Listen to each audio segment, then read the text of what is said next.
The Prophet ﷺ himself has clearly said in a hadith in which it is said that if a person, you know, commits, say, fornication, adultery, or a person indulges in robbery or burglary. So when someone does something like that, Iman, the Prophet ﷺ says, is lifted of their out of themselves. I mean, is Iman is extracted from their body, and Iman just goes up. And once they have finished committing that sin, and once they are back, into being themselves after committing that sin, Iman seems to come back into their body. So, which is why a person does this, and that's exactly what the Prophet ﷺ said: "La yazni azani hina yazni wa huwa mu'min." Yeah. لا يسرق السارق حين يسرق وهو مؤمن. So this is what the meaning of that hadith is. Therefore, the distinction between us and the people of Irja is that we say that committing any kind of major sins would not take you out of the fold of Islam.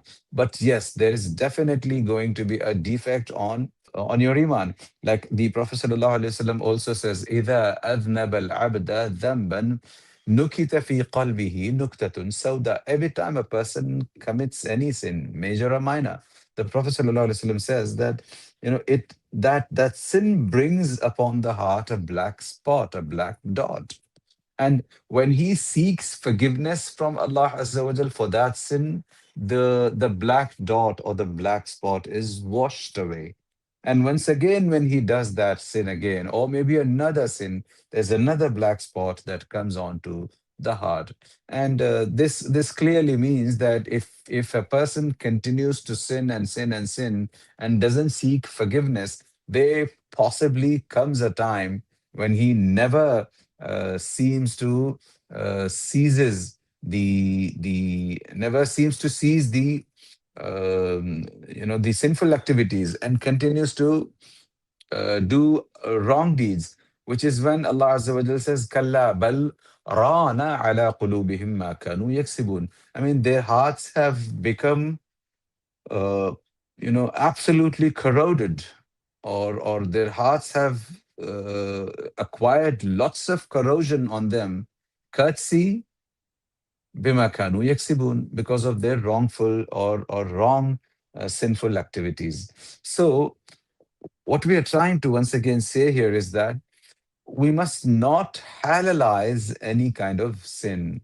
And the example given by Imam Ibn Qayyim rahimahullah, if I'm not wrong, is really really extraordinary, in the sense that he says, if you have a kind of sponge, if you have, and if you place an ink pen on the sponge, the longer you keep it, the more the area of the sponge absorbing the ink from that pen. And if you place it even for just a moment, place it and lift it, you see a black dot, you see a blue dot, depending on the color of the ink. So every time a person commits any sin, there is a black dot that his heart gets on it. So can be explained by this sponge, that if you commit a sin every time, there is a black spot, as though it has appeared on that on the sponge, because of the placement of the ink pen on the pen on the sponge. And if you keep placing such dots like that on the sponge, there comes a time when the real original color of the sponge seems to lose its identity, its way, and you have lots of black spots.